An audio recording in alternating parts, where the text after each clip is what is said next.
অন্তর্বর্তীকালীন সরকারের দায়িত্ব গ্রহণের ৬ মাস পর আজ ১২ই ফেব্রুয়ারি প্রধান উপদেষ্টার পরিদর্শনের মাধ্যমে সামনে আনা হলো বহুল আলোচিত আয়নাঘর। জুলাই বিপ্লবের পর আমাদের সামনে আসে স্বৈরাচারী সরকারের গোপন নথিসহ অত্যাচার, দমন, পীড়নের বিভিন্ন চিত্র।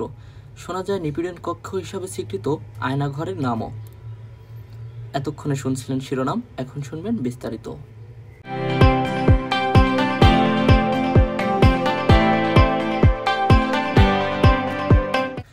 আয়নাঘর প্রাথমিক দৃষ্টিতে আয়না দিয়ে তৈরি করা ঘর মনে হলেও বাংলাদেশের প্রেক্ষাপটে আয়নাঘর বলতে সবার সামনে ভেসে ওঠে অত্যাচার, নিপীড়ন আর কান্নার চিত্র। ২০২৪ সালে পতিত সাবেক স্বৈরাচারী সরকারের কুকর্মের ভিতর অন্যতম ছিল আয়নাঘর। দীর্ঘ ৬ মাস পর আজ অন্তর্বর্তীকালীন সরকারের প্রধান উপদেষ্টা ঢাকার ভেতরে অবস্থিত ৩টি আয়নাঘর পরিদর্শন করেন। তার সাথে ছিলেন আইন উপদেষ্টা, যুব ক্রীড়া উপদেষ্টা সহ অনেকে। পরিদর্শনকালে সেখানে বিভিন্ন আলামত পাওয়া যায় যার মাধ্যমে নির্যাতনের চিত্র ফুটে ওঠে। সেখানে ইলেকট্রিক চেয়ার পাওয়া যায় যা বন্দীকে তিলে তিলে শেষ করে দেওয়ার জন্য যথেষ্ট।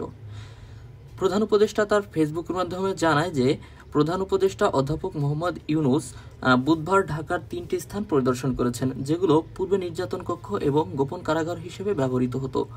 উপদেষ্টা পরিষদের সদস্যরা জোরপূর্বক গুম সংক্রান্ত তদন্ত কমিশনের সদস্যরা, ভুক্তভোগী ব্যক্তিরা এবং স্থানীয় আন্তর্জাতিক গণমাধ্যম ঢাকার আগারগাঁও, কচুক্ষেত এবং উত্তরা এলাকায় অবস্থিত স্থান পরিদর্শনকালে প্রধান উপদেষ্টার সাথে ছিলেন।